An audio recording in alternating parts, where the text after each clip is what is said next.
जब भीष्म शर्यया पर लेटे हुए थे और मृत्यु की प्रतीक्षा कर रहे थे, तब युधिष्ठिर ने उनसे आशीर्वाद और धर्म नीतियों के बारे में ज्ञान प्राप्त करने के लिए प्रणाम किया।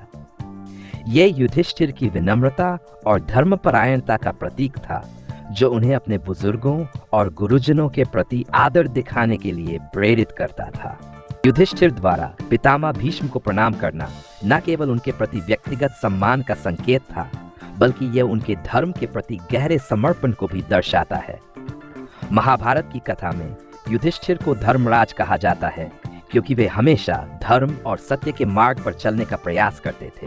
भीष्म पितामह कुरु वंश के सबसे सम्मानित और प्राचीन योद्धा थे, जिनकी निष्ठा, वीरता और धर्म के प्रति अगाध निष्ठा के कारण सभी उनका आदर करते थे। जब महाभारत का युद्ध समाप्त हो चुका था और भीष्म शर्यया पर थे, तब युधिष्ठिर युद्ध में हुई तबाही और अपने कर्तव्यों को लेकर बहुत दुखी और चिंतित थे।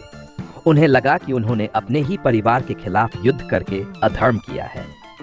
युधिष्ठिर ने भीष्म पितामह के पास जाकर उनसे धर्म और राजधर्म के बारे में मार्गदर्शन मांगा। पितामह भीष्म ने युधिष्ठिर को धैर्य से सुनकर उन्हें धर्म, न्याय और कर्तव्य के उच्च आदर्शों पर विस्तृत उपदेश दिया।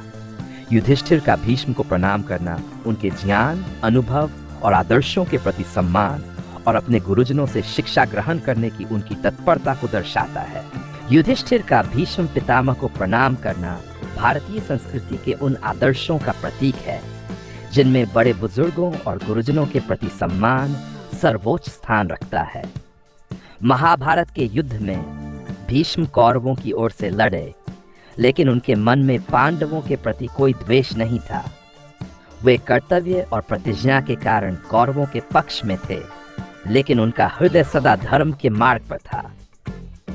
युधिष्ठिर को भी इस बात का भली भांति जान था कि भीष्म पितामह एक अद्वितीय योद्धा और नीतिज्ञ थे, जिन्होंने धर्म के सिद्धांतों का पालन किया था। यही कारण था कि जब भीष्म शर्यया पर लेटे थे, तब युधिष्ठिर ने न केवल युद्ध में उनसे मार्गदर्शन लिया, बल्कि उनके समर्पण, त्याग और जीवन के उच्च आदर्शों के प्रति कृतज्ञता व्यक्त की। भीष्म का आशीर्वाद और धर्मोपदेश। युधिष्ठिर भीष्म पितामह के ज्ञान और अनुभव से अत्यधिक प्रभावित थे। उन्होंने अपने युद्ध में किए गए कर्तव्यों पर प्रश्न उठाया और भीष्म से कहा कि क्या उन्होंने धर्म का पालन किया है। इस पर भीष्म ने उन्हें समझाया कि एक राजा का सबसे बड़ा धर्म अपनी प्रजा और राज्य का संरक्षण है। भीष्म ने युधिष्ठिर को राजधर्म, समाज धर्म, मोक्ष धर्म और युद्ध नीति पर विस्तृत ज्ञान दिया।